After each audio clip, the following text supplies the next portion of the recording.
अब हम लोग बात करेंगे एपोस्ट्रोफी एस की, right. This is the last chapter of noun, this is the last fraction of noun actually, right.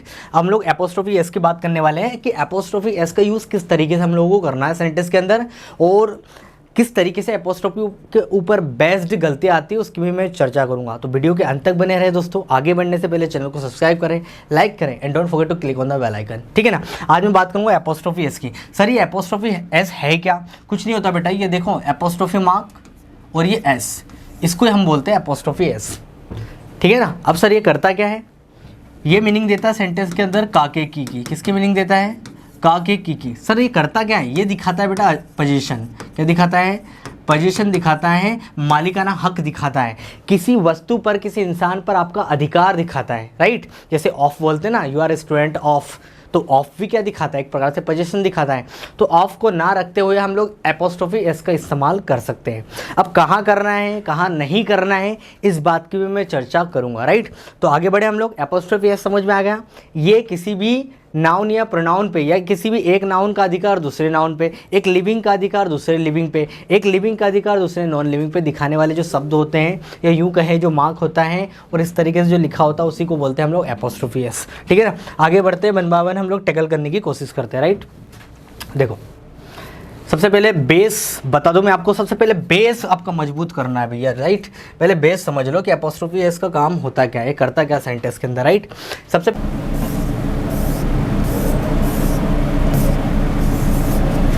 Okay, इसको डील करने की कोशिश करते हैं। एपोस्ट्रोफी एस है क्या? अभी मैंने आपको सिंपल तौर पे बताया कि एपोस्ट्रोफी एस कुछ भी नहीं है, एक एपोस्ट्रोफी मार्क होता है और एस होता है, जो हम लोग क्या करते हैं सेंटेंस के अंदर किसी भी वस्तु, किसी भी इंसान पर अपना मालिकाना हक लगाने के लिए हम लोग एपोस्ट्रोफी एस का इस्तेमाल करते हैं, क्योंकि ये सेंटेंस के अंदर क्या दिखाता है? आपका अधिकार दिखाता है, आपका पोजीशन को दिखाता है किसी भी वस्तु पर। राज से मोबाइल मतलब राज का मोबाइल। अब देखो वन बाय वन टैकल करने की कोशिश करते हैं कि एपोस्ट्रोफी एस। देखो ये जो देख रहे हो आप एपोस्ट्रोफी एस, देख रहे हो आप एपोस्ट्रोफी एस है ना, ये जो एक एपोस्ट्रोफी मार्क लगा है और एस लगा है, ठीक है ना। इसी को बोलते हैं हम लोग एपोस्ट्रोफी एस, और ये दिखाता है पोजीशन को। किसको दिखाता है भैया? ये दिखाता है मालिकाना हक को किसी वस्तु पर, किसी एक इंसान का किसी वस्तु पर, या एक इंसान का दूसरे इंसान पर, ठीक है ना। अब मैंने कुछ सेंटेंस लिख रखे, इसको समझो। देखो राहुल्स कार मतलब राहुल की कार, तो कहीं ना कहीं राहुल का हक किस पे? कार पे। मोहन्स फ्रेंड मतलब मोहन का दोस्त, तो ये एपोस्ट्रोफी एस क्या दिखा रहा? इसका इस पे अधिकार दिखा रहा है। सीताज हस्बैंड मतलब सीता का पति। इतना क्लियर हुआ कि एपोस्ट्रोफी एस क्या दिखाता है? आपका मालिकाना हक दिखाता है, जिसका मीनिंग हिंदी में क्या जाता है? का के की, ठीक है ना। अब ये तो सिंगुलर नाम था, राहुल सिंगुलर था, मोहन सिंगुलर था, सीता सिंगुलर थी, तो आपने एपोस्ट्रोफी एस साथ में लगाया, मार्क और एपोस्ट्रोफी एस। लेकिन अगर आपके सेंटेंस में प्लूरल नाउन हो जाते हैं, कैसे बॉयज़, टीचर्स, फिर क्या जाता है? गर्ल्स, फिर मैंने बोला लीडर्स। अगर प्लूरल नाउन हो जाता है तो बेटा ये दोनों साथ में रखेंगे, एपोस्ट्रोफी मार्क और एस साथ में रखते हैं। सिर्फ एपोस्ट्रोफी क्या लगता है? मार्क का यूज़ किया जाता है, एपोस्ट्रोफी एस साथ में नहीं लगता है, क्योंकि साउंड एक जैसे हो जाएंगे। ऑलरेडी यहाँ पर एस का साउंड आ रहा है, और अगर आप एपोस्ट्रोफी एस लगा के फिर एस लगाओगे तो वो गलत हो जाएगा। तो सिर्फ आपको करना क्या है? सर कर क्या सकते हैं? ऐसा लिखना गलत है, गर्ल्स हॉस्टल, ये लिखना गलत है। लीडर्स मीटिंग, ये लिखना गलत है, क्योंकि ऑलरेडी प्लूरल है, ये ऑलरेडी प्लूरल है। और जब ये ऑलरेडी प्लूरल है तो आपको सिर्फ क्या करना है? एपोस्ट्रोफी एस नहीं लगाना, एपोस्ट्रोफी मार्क का प्रयोग करना है। जैसे यहाँ पे मैंने किया, देखो बॉयज़ कार, बॉयसेस कार नहीं होगा, गलत हो जाएगा। दैट इज़ सही, that is correct. Teachers meeting, अगर टीचर्स, अगर यहाँ पर और एक और एस लगा दूंगा तो ये गलत हो जाएगा, ठीक है ना। ये बात विशेष तौर पे ध्यान रखना। पहला पॉइंट क्या था कि सिंपल एपोस्ट्रोफी का यूज़ हम लोग करते हैं सिंगुलर नाउन के साथ, ठीक है ना। दोनों एपोस्ट्रोफी एस और एस का यूज़ हम लोग सिंगुलर नाउन के साथ करते हैं, जैसे राहुल्स कार, मोहन्स फ्रेंड और सीताज हस्बैंड।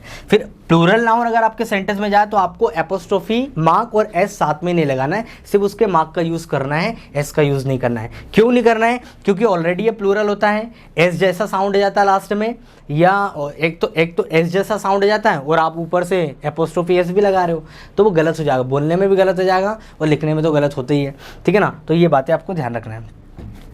चलो यहाँ तक तो समझ में आ गया सिंगुलर नाउन के साथ एपोस्ट्रोफी एस कैसे रखना, प्लूरल नाउन के साथ कैसे रखना है।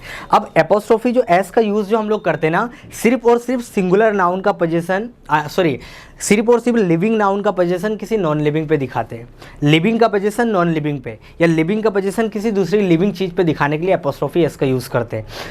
लेकिन अगर आपके सेंटेंस में ऐसा आ जाता है, कैसा जाता है देखो, अगर आपके सेंटेंस में ऐसा आ जाता है, आगे और मैं और इसको बेहतरीन तरीके से एक्सप्लेन कराऊंगा। अगर ऐसा आ जाता है टेबल्स लेग्स, मतलब टेबल के पैर, कैमराज बैटरी मतलब कैमरे की बैटरी, तो बेटा यहाँ पर नॉन लिविंग का पोजीशन एपोस्ट्रोफी एस से नहीं दिखाते। आई रिपीट, नॉन लिविंग का पोजीशन नॉन लिविंग पे एपोस्ट्रोफी एस से नहीं दिखाते, क्योंकि एपोस्ट्रोफी एस का से हम जब पोजीशन दिखाते ना, तो एक लिविंग का नॉन लिविंग पे दिखा सकते हैं, एक लिविंग का दूसरे लिविंग पे दिखा सकते हैं। अधिकार होगा तभी तो वो व्यक्ति उसका यूज़ कर पाएगा। मैंने बोला राज से मोबाइल, कहीं ना कहीं राज इस मोबाइल को चलाता है, तो राज का अधिकार है और राज उस मोबाइल का यूज़ करता है, तो एपोस्ट्रोफी एस लिखना जायज़ है। लेकिन ये टेबल खुद अपने पैर का यूज़ थोड़ी नहीं कर सकता है, तो उसका अधिकार कैसे हुआ? टेबल क्या खुद अपने पैरों का यूज़ करता है? नहीं करता, तो अधिकार कैसे हुआ? अधिकार वहीं हो सकता है जो एक लिविंग हो दूसरी नॉन लिविंग हो, एक लिविंग हो दूसरी लिविंग हो, लिविंग पे लिविंग पे हो सकता है, लिविंग का नॉन लिविंग पे हो सकता है। तो यहाँ पर ऐसे सेंटेंस को आपको ऐसे लिखना है, जैसे एक सेंटेंस और लिख दिया मैंने, गार्डन्स फ्लावर मतलब गार्डन के फूल, तो ये भी गलत है। इन दोनों सेंटेंस को इस तरीके से लिखना गलत है, राइट। तो आपको लिखना पड़ेगा the legs of table, of का प्रयोग करना पड़ेगा, द फ्लावर्स ऑफ गार्डन, इस तरीके से प्रयोग करना पड़ेगा, द पॉपुलेशन ऑफ कंट्री। चलो इसको और बेहतरीन तरीके से आगे समझने की कोशिश करते हैं, राइट। अभी जो मैंने कहानी आपको बताई कि एपोस्ट्रोफी एस का इस्तेमाल सिर्फ लिविंग का नॉन लिविंग पे पोजीशन दिखाने के लिए करते हैं, या फिर आपके सेंटेंस में एक लिविंग हो दूसरी भी नॉन लिविंग हो तो भी पोजीशन का इस्तेमाल किया जा सकता है। देखो apostrophe S use of for living beings, जितनी भी लिविंग बींग से चीज़ होगी ना, लिविंग होगी ना, उसके लिए हम एपोस्ट्रोफी एस का प्रयोग कर सकते हैं, लेकिन नॉन लिविंग के लिए नहीं कर सकते हैं। जैसे मैंने कहा राहुल्स बाइक मतलब राहुल की बाइक, सलमान्स मूवी सलमान की मूवी, इंडिया मोदीज गवर्नमेंट मतलब मोदी की गवर्नमेंट। कहीं ना कहीं ये सारे के सारे लिविंग है, तो इनका अधिकार किसी नॉन लिविंग या एब्स्ट्रैक्ट चीज़ पे हो सकता है। राहुल अपनी बाइक का यूज़ करता है, सलमान अपनी फिल्मों को और अच्छे से या फिर यूँ कहें कि उसमें एक्टिंग करता है, उसका अधिकार है, उसने बनाई है। मोदीज गवर्नमेंट अपनी गवर्नमेंट को संभालते हैं, तो ये जीवित चीज़ों का नॉन लिविंग पे अधिकार हो सकता है, या इधर लिविंग भी आ जाए तो भी सही है, ठीक है ना। अब देखो दूसरा पॉइंट मेरा, इसको ध्यान से देखो भैया, do not use apostrophe S with non living things. कभी भी नॉन लिविंग चीज़ों के साथ एपोस्ट्रोफी का यूज़ नहीं होता है। कुछ ऐसे होते हैं जो पर्सोनिफाइड होते हैं नाउन, उनके साथ किया जा सकता है, वो मैं आगे चर्चा करूंगा। जैसे मैंने कहा अगर आप सेंटेंस से जाए टेबल्स लेग टेबल के पैर, गार्डन्स फ्लावर गार्डन के फूल, मोबाइल से बैटरी, ये सब गलत है, ये बदतमीजी और कुछ नहीं। बोलचाल में अगर आपके मुंह से निकल जाता है स्पोकन में तो कोई फ़र्क नहीं पड़ता, लेकिन रिटर्न में आप विशेष तौर पे ध्यान रखना, आपको रिटर्न में ब्रिटिश इंग्लिश पूछी जाती है, आप उसको फॉलो करोगे। अमेरिकन इंग्लिश जो बोलचाल में यूज़ होती है, जो इंटरनेट की दुनिया में चलती है, उस इंग्लिश का रिटर्न में कोई वेटेज नहीं है। तो जो आप बोलते हो कई बार लिखते नहीं हो, लेकिन जो आप लिखते हो वो बोल भी सकते हो, ठीक है ना, कोई दिक्कत नहीं है। तो मैंने कहा द लेग्स ऑफ टेबल ऐसा बनाया जाएगा, मतलब टेबल के पैर, the flowers of the garden मतलब गार्डन के flower, the battery of mobile मतलब मोबाइल की बैटरी, ठीक है। तो इस तरीके से आपको इनको सही करना पड़ेगा। ये सही है बेटा, ये सारे के सारे सेंटेंस सही है, लेकिन ये इधर गलत है। अगला पॉइंट की ओर बढ़ते, अगले कॉन्सेप्ट की ओर बढ़ते एपोस्ट्रोफी एस में। ये रहा भैया आपका अगला कॉन्सेप्ट। मान लो कि आपके सेंटेंस के अंदर कंपाउंड नाउन आ जाते हैं। सर ये कंपाउंड नाउन क्या होते हैं? जो बेटा एक से दो नाउन को जोड़ तोड़ के मिला के बनते हैं, उनको बोलते हैं हम कंपाउंड नाउन। तो इनमें कंपाउंड नाउन में एपोस्ट्रोफी एस रखने की बात आ जाएगी, तो आप कहाँ पर रखोगे? तो देखो मैंने कहा ब्रदर इन लॉज, मैंने बोला it is my brother in law, ये कार लिखा है और ये सेंटेंस में आपको एपोस्ट्रोफी एस लगाना है। आपको लगा दो कहाँ दे देंगे, वो यहाँ पर, it is my brothers in law's car, it is my brothers in law car, ऐसा it is my brothers in law car, ये गलत हो जाएगा, यहाँ नहीं लगाना है। अब यहाँ पर एपोस्ट्रोफी एस का इस्तेमाल करना सेकंड वाले नाउन में, और जब हमको प्लूरल बनाना होता तो हम कहाँ लगाते हैं, ब्रदर्स, मेन नाउन में। लेकिन जब अधिकार दिखाएंगे ना, एक्चुअली क्या होता है, अधिकार हम लोग जब पोजीशन से दिखाते हैं तो जिस चीज़ पे अधिकार दिखाया जा रहा है वो उसके जितने पास हो उतनी बेहतर है, उसके साइड में होना चाहिए, तभी उस पर उसका पोजीशन जा सकता है। अब पता चले वो लास्ट में लिखा है, आप यहाँ पोजीशन लगा रहे हो तो बदतमीजी हो जाएगी, राइट। तो आपको लिखना पड़ेगा लॉस कार, ठीक है ना। फिर अगर लिखना है loss beauty, sister in loss beauty, ठीक है ना। Commander in chiefs order, commander in chiefs order मतलब कमांडर इन चीफ का ऑर्डर, ठीक है ना। सन इन लॉस हाउस मतलब दामाद का घर। Man doctors, main doctors duty, main doctor की क्या हो जाएगी भैया, ड्यूटी। फिर made servants call, maid servant का क्या है, कॉल। तो आपको इस तरीके से एपोस्ट्रोफी एस का यूज लास्ट में करना है। बात क्लियर हुई है, आगे बढ़े, ठीक है। अगले कॉन्सेप्ट की ओर बढ़ते हैं एपोस्ट्रोफी एस में। ये रहा भी आपका अगला कॉन्सेप्ट, बहुत ही इंटरेस्टिंग है। मैंने कहा when two nouns are joined with end, जब दो नाउन एंड से जुड़े हो, सिंपल मैंने ऐसा लिख रखा है कि जब दो नाउन एंड से जुड़े हो, या यूँ कहें सरल शब्दों में, जब दो नाउन एंड से जुड़े हो और दोनों का अधिकार किसी एक चीज़ पे बताना हो तो कौन से नाउन में एपोस्ट्रोफी एस लगाएंगे। या यूँ कहें कि जब दो नाउन एंड से जुड़े हो लेकिन दोनों का अधिकार अलग अलग हो तो एपोस्ट्रोफी कैसे लगाना है, इसकी बात करने वाले हैं। देखो, संजीव्स and Rajiv's mother was Indira. क्या संजीव गांधी और राजीव गांधी की माँ इंदिरा थी? बिल्कुल थी। अब दोनों का अधिकार एक पे है, मतलब दोनों ही एक ही माँ के बेटे हैं। जब एक ही माँ के बेटे हैं, दोनों की माँ एक है, तो दोनों में अगर आप एपोस्ट्रोफी एस लगा रहे हो तो दोनों की माँ अलग अलग हो जाएगी। तो करना क्या है, सर कहाँ लगाए बेटा, यहाँ से इसको हटाना है, आपको यहाँ पर एपोस्ट्रोफी एस का यूज़ करना है और इस तरीके से सेंटेंस आपका सही हो जाएगा। क्या करेंगे, Sanjeev and Rajiv's mother was Indira, क्यों दोनों की माँ एक ही है ना, अलग अलग माँ होती तो संजीव्स एंड राजीव्स, लेकिन अब मैंने नाम ही ऐसे सेलेक्ट किए, उनको पता है कि दोनों की माँ एक ही है।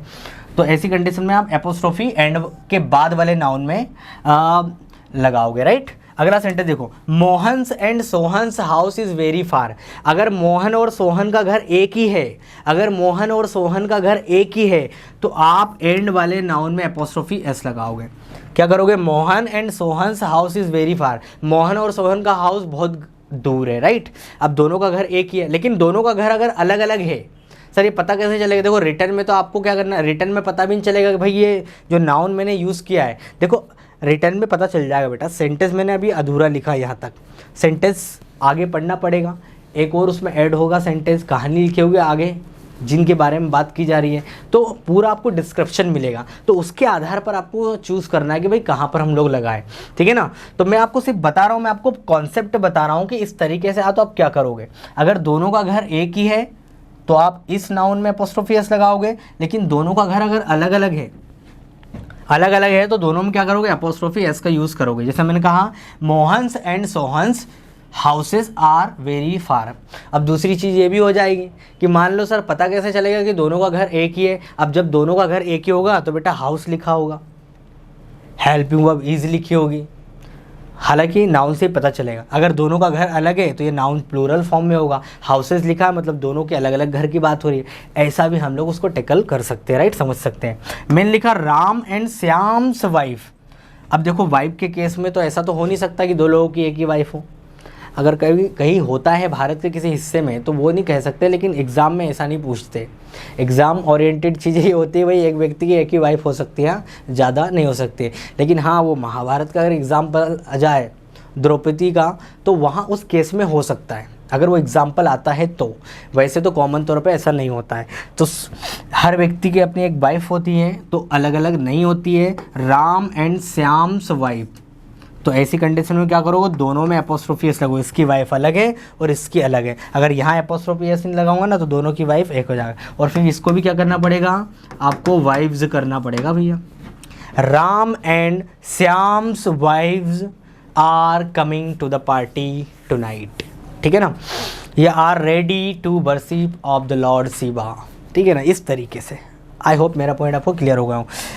अब इनके अलावा अगर ऐसे नाउन आ जाए कि वो नाउन का नाम और उसकी उपाधि, जैसे उपाधि हमारे देश में कुछ महान लोगों को दी गई है ना, महान लोग सरदार वल्लभ भाई पटेल बहुत पूजनीय है उनके, अगर वो नहीं होते तो आज देश के कितने टुकड़े हो जाते हैं। अगर उत्तर प्रदेश जाते हैं आज तो आज बोलते हैं आप कि मैं उत्तर प्रदेश देश जा रहा हूँ, वो तो उनकी क्या है, मेहरबानी है कि उन्होंने पूरे भारत को जोड़ दिया। ठीक है ना, सरदार वल्लभ भाई पटेल, लोहा पुरुष बोलते हैं उनको, राइट। तो उनको उपाधि क्या दी है, लोहा पुरुष, दी आयरन मैन। क्या उपाधि दी भैया, दी आयरन मैन। अब देखो मैंने बोला सरदार पटेल प्रॉपर नाउन है, ठीक है, Sardar Patel comma the iron man's statue was erected last year. पिछले साल खड़ी की उनकी जो स्टैचू है ना, मतलब सेंटेंस बना रहा हूँ मैं, पिछले साल उनकी स्टैचू को खड़ा किया गया, राइट। तो अब मैंने लिखा सरदार पटेल, ठीक है, दी आयरन मैन। अब यहाँ पर आप सरदार पटेल्स में एपोस्ट्रोफी एस लगाओगे, इस पे अधिकार दिखाने के लिए मूर्ति पे किया कि उसकी उपाधि पे लगाओगे। यही हमारा कॉन्सेप्ट है। हमारा कॉन्सेप्ट ये, जब बेटा किसी नाम दिया रहे, प्रॉपर नाम दिया रहे, किसी व्यक्ति का नाम दिया रहे और उसको दी गई उपाधि का भी नाम दिया है, तो आप उसकी टाइटल में क्या करोगे भैया, एपोस्ट्रोफी एस का यूज़ करोगे, उसके नाम में नहीं लगाओगे। सिर्फ ये नहीं दिया, टाइटल नहीं दिया तो फिर नाम में लगाओ, सरदार पटेल्स वर्क है ना, ये आयरन मैन नहीं लिखा है। अगर आयरन मैन लिखा है तो यहाँ पे लगाओगे Sardar Patel the iron man's statue was erected last year. पिछले साल खड़ी की उनकी क्या स्टैचू। सेंटेंस है, मैंने बोला महात्मा गांधी। अब देखो महात्मा गांधी, अब महात्मा गांधी उनका नाम नहीं है, ये उपाधि लोगों ने दे दी। लोगों ने दी, यूँ कहें कि कुछ लीडरों ने, उनकी पार्टी के लीडर ने उपाधि दी, कुछ लोग बोलते हैं अंग्रेजों ने उपाधि दी, राइट। अब पता नहीं एग्जैक्ट व्हाट इज़ एक्चुअली की कॉन्सेप्ट बिहाइंड इट, बट उनको एक उपाधि दी महात्मा की, महात्मा गांधी, राइट।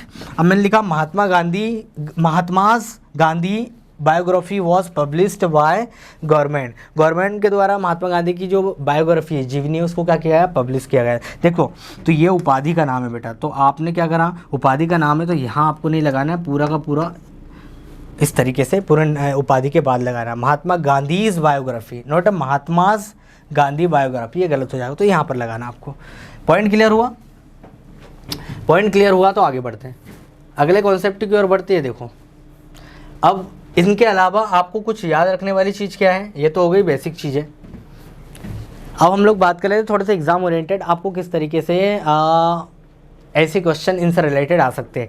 इनके अलावा कुछ ऐसे ऑब्जेक्ट होते हैं या ऐसे नाउन होते हैं जिनके साथ भी एपोस्ट्रोफी एस रखा जाता है। अब सर ये कौन से नाउन होते हैं? बेटे ये सारे नाउन नॉन लिविंग की कैटेगरी में हम लोग रखते हैं, राइट। किसकी कैटेगरी में रखते हैं? Non living. कुछ नॉन लिविंग ऑब्जेक्ट को भी एपोस्ट्रोफी एस दिया जा सकता है, कोई नॉन लिविंग नाउन को भी एपोस्ट्रोफी एस दिया जा सकता है। सर अब इनको ये नॉन लिविंग है तो इनमें एपोस्ट्रोफी एस लगाने की ज़रूरत क्या है? क्योंकि बेटा ये पर्सन की तरह बिहेव करते हैं, इनको पर्सोनिफाइड किया जाता है। कोई चीज़ या कोई भी नॉन लिविंग ऑब्जेक्ट अगर पर्सन की तरह बिहेव करता है तो उसको एपोस्ट्रोफी एस दिया जा सकता है, उसको जेंडर भी दिया जा सकता है। जैसे मून के लिए शी लिखते हैं, इंडिया के लिए शी लिखते हैं, राइट। डेथ के लिए ही लिखते हैं, टाइम के लिए ही लिखते हैं, समर के लिए ही लिखते हैं, तो इनको भी जेंडर दिया जाता है, राइट। और इनसे एग्ज़ाम में मतलब ये कहें कि अब ज़्यादा वेटेज नहीं है, लेकिन एक आधी क्वेश्चन देखने को मिल सकता है। अभी उतना यूँ नहीं कहें कि आएगा ही, लेकिन आपके पास इसका नॉलेज होना ज़रूरी है। तो हम देखते हैं कुछ पर्सोनिफाइड ऑब्जेक्ट कौन कौन से होंगे जिनमें हम लोग एपोस्ट्रोफी एस, पर्सोनिफाइड जो पर्सन की तरह बिहेव करे। अब इसमें कुछ आ जाएंगे नेचुरल फिनोमिनन आ जाएगी, नेचुरल कुछ घटना हो जाएगी, एब्स्ट्रैक्ट कॉन्सेप्ट आ जाएंगे, ह्यूमन क्रिएशन आ जाएगी, मानव ने बनाई कुछ ऐसी ऑब्जेक्ट हो सकते हैं जो लिविंग की तरह बर्ताव करते हैं, तो इन सब के साथ एपोस्ट्रोफी एस दिया जा सकता है। पहले नेचुरल फिनोमिनन मतलब नेचुरल घटना। अब देखते हैं कौन कौन सी है। पहला कॉन्सेप्ट ये होगा भैया नेचुरल, एब्स्ट्रैक्ट कॉन्सेप्ट और ह्यूमन क्रिएशन, इनके साथ एपोस्ट्रोफी एस रखा जा सकता है। अब इन तीनों को वन बाय वन टैकल करने की कोशिश करते हैं। सबसे पहले नेचुरल फिनोमिनन क्या क्या हो जाएगी? अब जैसे टाइम, नेचर, सन, मून, अर्थ, वेदर, ये सारी चीज़ क्या है? नेचर मतलब ये कहे कि नेचर ये पहले से ही क्या है, इनका एग्जिस्टेंस, इनको बनाया नहीं गया है, ठीक है ना। अब देखो टाइम के साथ हम लोग एपोस्ट्रोफी एस रखते हैं, जैसे टाइम्स पासिंग क्विकली, टाइम तेजी से क्या हो रहा है, गुजर रहा है। तो टाइम के केस में क्या करना है, टाइम के केस में क्या करना है, इसमें आप एपोस्ट्रोफी एस रख सकते हो भैया, टाइम के साथ एपोस्ट्रोफी एस रखा जा सकता है। टाइम्स वैल्यू मतलब समय की कीमत। फिर मैंने कहा नेचर के साथ भी एपोस्ट्रोफी एस रखा जाता है, नेचर्स ब्यूटी प्रकृति की सुंदरता, नेचर्स रूल प्रकृति के नियम, ठीक है ना। तो इसके साथ भी एपोस्ट्रोफी एस रखा जाता है, राइट। फिर मैंने सन के साथ भी, सन्स रेज, सूर्य के किरण, सन्स लाइट मतलब सूर्य का प्रकाश, तो इसमें एपोस्ट्रोफी एस रखा जा सकता है। मून्स ब्यूटी, चंद्रमा की सुंदरता, मून्स फेज मतलब चंद्रमा का आकार बार बार क्या होता रहता है, बदलता रहता है रात में, राइट। अर्थ रिसोर्स, पृथ्वी के क्या है, रिसोर्सेज। अर्थ ब्यूटी, पृथ्वी की सुंदरता। तो इन ऑब्जेक्ट के मतलब इन नाउन के साथ एपोस्ट्रोफी एस का प्रयोग किया जाता है, क्योंकि ये सबके सब किस तरीके से बिहेव करते हैं, पर्सन की तरह बिहेव करते हैं। हम लोग इनको क्या मानते हैं, एज अ लिविंग बीइंग की तरह ट्रीट करते हैं। भाई टाइम, जैसे समय आ रहा है, समय आ रहा है, समय गुजर रहा है, ऐसा लग रहा है कोई पर्सन गुजर रहा है। समय अपनी रथ पर सानो सोकस से चल रहा है, तो टाइम पासेस ऑन इट्स या हीज चैरियट मैजेस्टिकली। तो आप पता है इनको आप इनको क्या दोगे भैया, एपोस्ट्रोफी एस का प्रयोग इनके साथ किया जाए, क्योंकि ये पर्सन की तरह बिहेव करता है। जैसे नेचर, प्रकृति की सुंदरता, ऐसा लग रहा कोई फीमेल है, नेचर्स, प्रकृति की सुंदरता, प्रकृति के नियम, ऐसा लगता है पर्सन की तरह बिहेव कर रहा है, राइट। सूर्य का प्रकाश, सूर्य की किरणें, पर्सन। मून, चंद्रमा की ब्यूटी। वैसे भारत में हम उसको बोलते चंदा मामा, अमेरिका में बोलते चंदा मामी। तो इसको जो जेंडर दिया जाता है ना, वो शी का प्रयोग किया जाता है मून के लिए। अर्थ और वेदर, इन सब के साथ हम लोग एपोस्ट्रोफी एस का प्रयोग करते हैं भैया, राइट। कहीं आता है तो आपको जरा ध्यान देना इन चीज़ों। अब अगला देखते हैं हम लोग, देखो एब्स्ट्रैक्ट कॉन्सेप्ट, ऐसे कॉन्सेप्ट जो जिनका फिजिकल एग्जिस्टेंस नहीं होता है। क्या नहीं होता भैया, फिजिकल मतलब जिनको आप छू नहीं सकते हो, देख नहीं सकते हो, बस आप महसूस करते हो। ऐसे ऑब्जेक्ट के लिए भी या ऐसे नाउन के लिए भी, ऐसे नाउन के लिए भी क्या कहा मैंने, इधर देखो, जिसमें आ जाएगा फेट, डेथ, मृत्यु, फेट, चांस, लक, डेस्टिनी। ये सारे के सारे क्या एब्स्ट्रैक्ट नाउन है। एब्स्ट्रैक्ट नाउन मतलब जिनका कोई फिजिकल एग्जिस्टेंस नहीं होता, बस फील होता है। ये भी पर्सोनिफाइड होते हैं, ये भी पर्सन की तरह बिहेव करते हैं। आगे मैं जेंडर में मैं बताऊंगा इनको किस तरीके से बिहेव करते हैं। हालांकि जेंडर हम लोग इसमें कवर नहीं करने वाले, उससे ज़्यादा कुछ आता नहीं है, तो मैं कुछ मेन मुद्दों पर बात कर लूँगा, राइट। डेथ जैसे काल आ रहा है, ऐसा लग रहा है कोई पर्सन आ रहा है, तो deaths dark shadow looms over us. तो जो मृत्यु की काली जो परछाई है हमारे ऊपर क्या हो रही है, मंडरा रही है, तो मृत्यु की काली परछाई, तो इसमें एपोस्ट्रोफी एस दिया जाता है। Fate's cruel hand struck him down, मतलब वो किस में चला गया, मौत के मुंह में चला गया, या यूँ कहें कि उसके भाग्य ने उसको क्या कर दिया, मौत के मुंह में डाल दिया। उस प्रकार से वो जो किस्मत है उसने उसको क्या किया, बर्बाद कर दिया। तो इसके साथ भी एपोस्ट्रोफी एस रखा जाता है। चांस फेवर्स मतलब मौके का क्या है, फेवर, या यूँ कहें मौके की तलाश हर किसी को होती है। तो इनके साथ भी एपोस्ट्रोफी एस का प्रयोग किया जाता है। फिर में लिखा लक्स स्माइलिंग, मतलब जो भाग्य आप पे हमेशा क्या करता है, मुस्कुराता रहता है। फिर आप बोलते हो ना मेरा तो भाग्य ऐसा है, देखना मेरा भाग्य मुस्कुरा रहा है मेरे ऊपर, मतलब हंस रहा है नेगेटिव वे में। तो लक्स स्माइलिंग ऑन यू मतलब भाग्य तुम पे मुस्कुरा रहा है, तो भाग्य की स्माइलिंग। डेस्टिनी, तो डेस्टिनी इज पाथ, मतलब जो आपके जो गंतव्य है उसके रास्ते आपको कहाँ लेके जाएंगे, आपकी मंजिल तक लेके जाएंगे। लेकिन यहाँ पे क्या लिखा है, डेस्टिनीज पाथ इज अनसर्टेन, तो जो आपके भाग्य के जो रास्ते हैं वो क्या है भैया, निश्चित नहीं है। तो बेटा कुल मिला के कहने का मतलब है इन शब्दों के साथ भी एपोस्ट्रोफी एस का प्रयोग किया जाता है, राइट। चलो अगले कॉन्सेप्ट की ओर बढ़ते हैं। अगला कॉन्सेप्ट है आपका दैट इज़ ह्यूमन क्रिएशन। अब मानव ने कौन कौन सी चीज़ें बनाई, उनके साथ भी हम लोग एपोस्ट्रोफी एस रख सकते हैं। जैसे कंट्री बनाई, तो ये एक प्रकार से कंट्री जो होता है ना पर्सोनिफाइड होता है, मतलब एक पर्सन की तरह बिहेव करता है। वैसे तो जनरली हम बोलचाल में ऐसा लगता नहीं है, लेकिन ये होता है, इंग्लिश इनको रखती है, राइट। कंट्रीज लो मतलब कंट्री के लोग। फिर मैंने लिखा सिटीज़ स्ट्रीट मतलब सड़क, सिटी की सड़कें। हिस्ट्रीज लेसन मतलब इतिहास के सबक, तुम्हें हिस्ट्री के लेसन सीखना चाहिए। You should learn the lesson of history, ऐसा बोलते बोलचाल में। You should learn histories lesson, ऐसा भी बोल सकते हो आप। कल्चर्स डाइवर्सिटी, तो कल्चर की जो विभिन्नताएं हैं, देखो हमारे देश में अलग अलग भाषाएं बोलियां हैं, तो कई प्रकार से डाइवर्सिटी है। आप देख पा रहे हो धर्म के आधार, बोलियों, सब अलग अलग तरीके से आप देख ही पा रहे हो कितनी डाइवर्सिटी है, राइट। Cultures diversity. फिर ट्रेडिशंस वैल्यूज़, आपकी जो रीति रिवाज, उनकी जो वैल्यूज़ होती है, तो इनके साथ भी आप क्या करोगे, एपोस्ट्रोफी एस का प्रयोग कर सकते हो। बस ध्यान में रखना आपको, इनको नज़रों के सामने 2-4 बार निकालोगे तो वैसे ही याद हो जाएंगे, इनको रटने की ज़रूरत नहीं है, ठीक है भैया।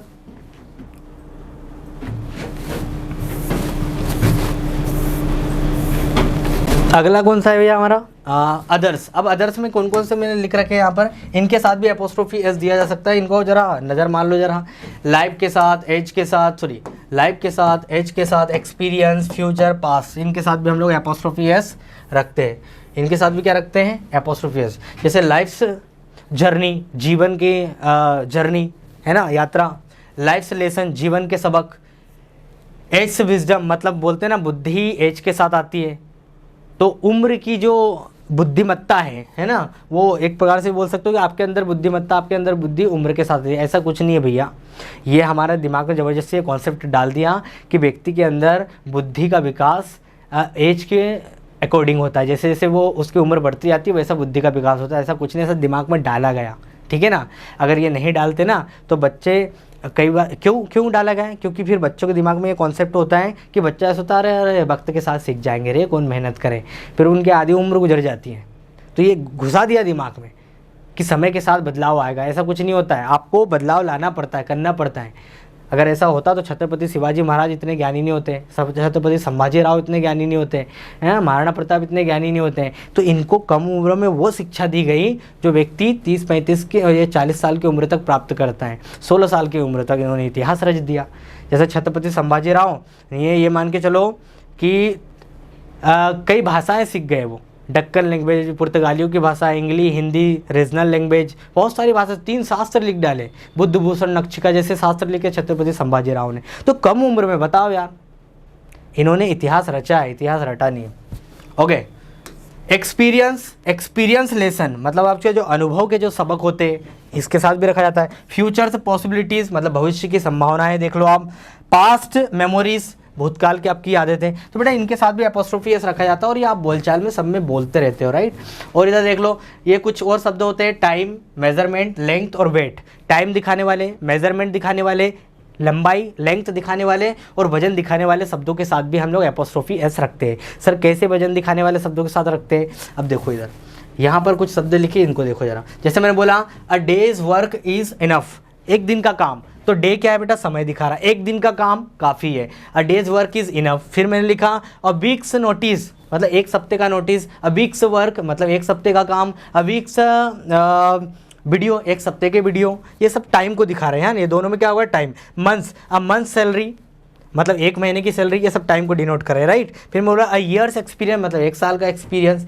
तो डे, वीक, मंथ, ईयर, इन सब के साथ एपोस्ट्रोफी एस रखा जाता है और हम लोग स्पोकन में भी बोलते रहते हैं, राइट। तो आप ये इसको नोट कर लेना चाहो तो। फिर ये लास्ट देख लो, लास्ट नहीं है, अभी 2-3 और कॉन्सेप्ट इसमें देखो। मेजरमेंट दिखाने वाले, मेजरमेंट मतलब माप, जैसे फुट, एक फुट की लेंथ कितनी है भैया, एक पैर की लंबाई चाहिए, we need a foot length, right. फिर मैंने बोला इंच, एक इंच का गैप, इंच से गैप बोलते हैं। माइल, 1 किलोमीटर, या बोलते हैं अ माइल्स डिस्टेंस मतलब 1 मील की दूरी। अ पॉन्ड्स वेट मतलब 1 पौंड का वजन। तो इन सब के साथ एपोस्ट्रोफी एस रखा जाता है, बस ध्यान में रखना है क्या, फुट, इंच, माइल और पौंड, ये सारे के सारे क्या दिखाते हैं, माप को दिखाते हैं, मेजरमेंट को दिखाते हैं किसी भी चीज़ का, राइट। अब इधर देख लो, लेंथ दिखाने वाले शब्द कौन कौन से हो जाएंगे, सेंटीमीटर, मीटर और किलोमीटर, इनके साथ भी एपोस्ट्रोफी एस रखा जाता है। यदि आपको बोलना है कि 1 सेंटीमीटर्स की क्या हो जाएगी, प्रिसिशन हो जाएगी। जैसे मैं बोला a centimetres precision is needed, a centimetres precision is needed, 1 centimetre की शुद्धता चाहिए भैया हमको, राइट। फिर मैंने लिखा अ मीटर्स लेंथ मतलब 1 मीटर की लंबाई, काफ़ी अच्छी है, राइट। फिर लिखा kilometres distance, a kilometers distance is not good for us, 1 kilometre की दूरी हमारे लिए अच्छी नहीं है भैया, हम नहीं चल सकते ज़्यादा। तो भैया 1 किलोमीटर की डिस्टेंस पर एक घर है, there is a house a kilometers distance. तो इन शब्दों के साथ भी क्या रखा जाता है, सेंटीमीटर, मीटर और किलोमीटर एपोस्ट्रोफी एस। और देख लेते हैं, अब देखो वजन दिखाने वाले शब्द कौन कौन से हो जाएंगे, ग्राम, किलोग्राम और टन, इनके साथ भी एपोस्ट्रोफी एस लगा सकते हो आप बोलते वक्त, राइट। जैसे मैंने बोला अ ग्राम से वेट मतलब 1 ग्राम का वजन शुद्ध होता है, इज प्रिसाइज। फिर मैंने बोला a kilograms weight is heavy, 1 kilogram का वजन क्या होता है, भारी होता है। फिर बोला a tons weight is massive, 1 ton का जो वेट होता है ना बहुत ज़्यादा होता है ना। तो इनके साथ भी एपोस्ट्रोफी एस रखा जाता है, आप चाहो तो इनको नोट कर लेना। फिर मैंने लास्ट कुछ इडियम्स है भैया। अब हाँ, ये इंपॉर्टेंट है, ये आ सकती है एग्जाम में ना। कुछ इडियम्स होती है जिन पे ग्रामर अप्लाई नहीं होती, कुछ इडियम्स ऐसी होती है जिन पे ग्रामर अप्लाई नहीं होती, जानबूझकर आप एपोस्ट्रोफी एस नहीं रख सकते हो, उसमें ऑलरेडी लगा रहेगा एपोस्ट्रोफी एस, राइट। कुछ इडियम्स जैसे अ वंस विट्स एंड, जिसमें आता है नेचर्स कॉल, जिसमें आता है स्टोन्स थ्रो, और जिसमें आता है ऑन वंस टोज, ठीक है ना। अब इनका मतलब क्या होता है और इनसे सेंटेंस समझने की कोशिश करते हैं। ये इडियम्स याद रखना है, आप चाहो तो नोट कर लेना, ठीक है ना। अब इनका वन बाय वन टेकल करने की कोशिश करते हैं। सबसे पहले है eight once wits and.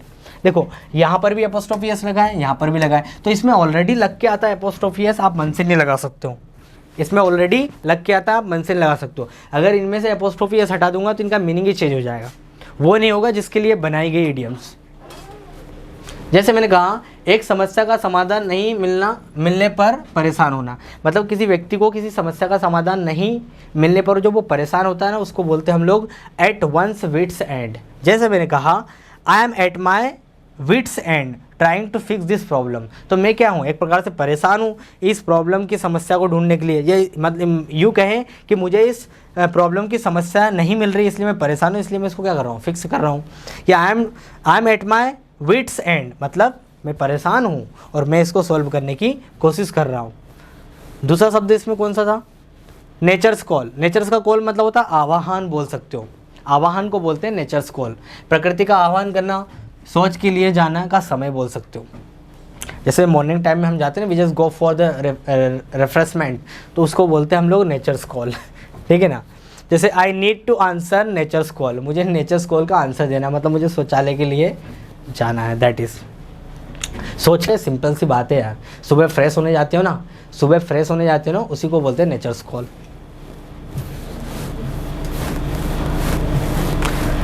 Eight stone throw, एक पत्थर उठाए और जितनी दूर तक वो चला जाए उसको बोलते हैं एट स्टोन थ्रो, ठीक है ना। एक पत्थर की दूरी या बहुत करीब बोल सकते हो, जहाँ तक वो जा सके। The hotel is at a stone throw, मतलब होटल तो एक पत्थर की दूरी इतनी दूर है। The coaching is at a stone throw, जो कोचिंग है भैया वो एक पत्थर की दूरी तक है, मतलब आपने ऐसा पत्थर ऐसा फेंका और वो जितनी दूर तक जाए उतनी दूरी को बोलते हैं एट स्टोन थ्रो, ठीक है। आगे बढ़ते हैं। ऑन वंस टोज मतलब सावधान रहना या चौकन्ना रहना। जैसे मैंने कहा, देखो एट ऑन वंस टोज मतलब सावधान रहना या चौकन्ना रहना। जैसे मैंने कहा था, manager kept us on our toes, तो मैनेजर ने हमें कैसा रखा, सावधान रखा या फिर चौकन्ना रखा। और देख लेते इसमें, अब कुछ नहीं भैया, this is the end of a session. हाँ, एक चीज़ और मैं आप यहाँ पर बता देता हूँ मैं आपको, जो आपके काम की है। देखो यहाँ तो हमारा चैप्टर लगभग ख़त्म हो चुका है, लेकिन मैं आपको एक कुछ चीज़ें और बता दूँ जो आपके काम की हैं, और इसको समझ लो ज़रा, 5 मिनट लगेंगे।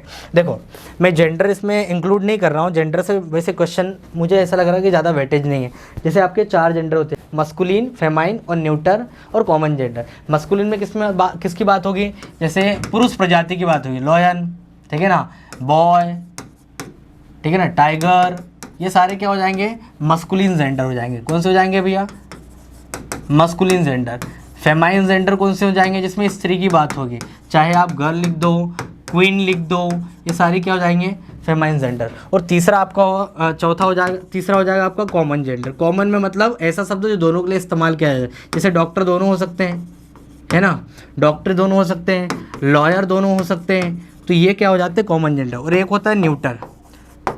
न्यूट्रल जेंडर किसके लिए रखा जाता है, लाइफलेस चीज़ें होती है जिनमें जीवन नहीं होता, उनके लिए हम लोग न्यूट्रल जेंडर देते हैं, राइट। अब जेंडर का मतलब क्या होता है बेटा, इनको हम लोग क्या देते हैं, जेंडर देते हैं। और जेंडर का मतलब या तो हम उसको ही या फिर शी या फिर इट से रिप्रेजेंट करते हैं। जैसा पुरुष प्रजाति रही तो ही का यूज़ करेंगे, महिला प्रजाति रही, महिला मंडली रही तो सी का यूज़ करेंगे, और नॉन लिविंग कोई चीज़ रही तो इट का प्रयोग करते हैं, राइट। अब इट का प्रयोग हम लोग कई जगह करते हैं। एक नवजात जो नवजात शिशु होता है उसके लिए भी इट का प्रयोग करते हैं। नॉन लिविंग चीज़ों को भी ही और सी से रिप्रेजेंट किया जा सकता है, मतलब ही और शी से नॉन लिविंग चीज़ों को भी रिप्रेजेंट किया जा सकता है यदि वो आपकी पालतू है। जैसे नॉन लिविंग में इंग्लिश जानवरों को नॉन लिविंग मानती है, लेकिन वही जानवर अगर आपका पालतू है तो उसको आप जेंडर दे सकते हो। पालतू मतलब आपके पास रहता है, बचपन से रहता है, वो काफ़ी बड़ा होगा, आपको पता उसका जेंडर क्या है, मेल है कि फीमेल है, तो ही शी का आप उसके लिए इस्तेमाल कर सकते हो। My dog is very good, he is a sleeping, my dog is very loyal, he is a very loyal. तो आप ही और शी का प्रयोग कर सकते हो जब आप उससे क्या हो, परिचित हो, या यूँ कहे कि आपको उसका जेंडर पता है। लेकिन इसके अलावा क्या होगा भैया, यहाँ तो ठीक है, ये हो गया कॉमन चीज़ें। अब मैं आपको एक छोटी सी चीज़ और बता देता हूँ, उसके बाद में सेशन ख़त्म करते हैं। 2 मिनट रुको। देखो, कुछ पर्सोनिफाइड ऑब्जेक्ट होते हैं। पर्सोनिफाइड कैसे, जैसे इंडिया हो गया,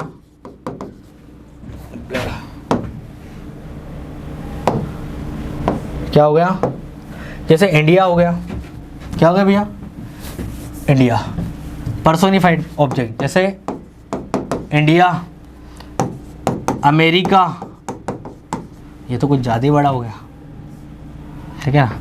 फिर मैंने लिखा डेथ, टाइम, ठीक है ना, मून, अर्थ, सन, इनके साथ इनको जेंडर दिया जाता है। क्या दिया जाता है, जेंडर दिया जाता है।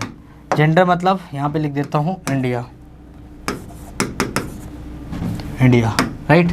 इनको हम लोग जेंडर देते हैं। सर जेंडर का मतलब इनको ही और शी जेंडर दिया जाता है, राइट। अब जो सन होता है ना, उसको ही जेंडर दिया जाता है। डेथ के लिए भी ही जेंडर आता है, टाइम के लिए भी ही आता है, मून के लिए शी दिया जाता है, अर्थ के लिए भी शी दिया जाता है, ठीक है ना। और भारत के लिए भी क्या दिया जाता है, शी दिया जाता है। जैसे इंडिया, रशिया, अमेरिका, ये 2-4 देश है जिनके लिए सी दिया जाता है, बाकी सबके लिए ही जेंडर का इस्तेमाल किया जाता है, राइट। जैसे आप इजिप्ट की रानी, तो जहाँ पर रानियों का शासन रहा है ना, उनको जेंडर जो दिया जाता है, शी दिया जाता है। तो कुछ ऐसी कंट्रीज़ के नाम हैं, कुछ ऐसे नॉन लिविंग नाउन हैं, या यूँ कहें कि ये पर्सन की तरह बिहेव करते हैं। मतलब ऐसा लगता है कोई पर्सन बात करे। जैसे भारत किसी भी मतलब किसी भी डॉक्यूमेंट पे हस्ताक्षर नहीं करेगा, भारत पाकिस्तान का साथ आतंकवाद पे नहीं देगा, ऐसा लग रहा है कोई इंसान बोल रहा है।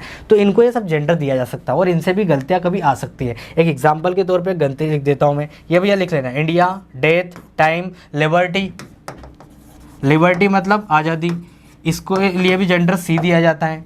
तो कुछ ऐसे नाउन होते हैं जिनको जेंडर दिया जा सकता है जो पर्सन की तरह बिहेव करते हैं, राइट। चलो अब मैं यहाँ पर एक सेंटेंस लिख रहा हूँ, उसको समझने की कोशिश करें। मैंने लिखा यहाँ पर जेंडर दिया जाता है, राइट। मैंने बोला death completes its his her course. मान लो आपको इस तरीके से अगर सवाल दे दिया जाए तो तीनों में से क्या चूज करोगे। Death completes its his her course. अब पता है डेथ को कौन सा जेंडर दिया जाता है, जेंडर दिया जाता है ही दिया जाता है, तो आपको लिखना पड़ेगा हीज। तो death complete his course, right. Time passes on his chariot majestically. समय अपने रथ पर सवार होकर एकदम शानो शौकत से चलता है। तो कुल मिला के बेटा इनका यूज़ सिर्फ आप रिटर्न के हिसाब से करें, स्पोकन में तो आप सबके लिए इट का इस्तेमाल कर सकते हो, नॉन लिविंग के लिए, राइट। पॉइंट क्लियर हुआ। अगर पॉइंट क्लियर हुआ तो हम लोग सेशन को यहाँ पर क्या करते हैं दोस्तों, विराम देते हैं। आज का लेक्चर यहीं खत्म होता है। If you have any doubt regarding to this chapter you can drop your comments in the comments box. तब तक के लिए till then keep practicing, have fun. जय हिंद एवरीवन।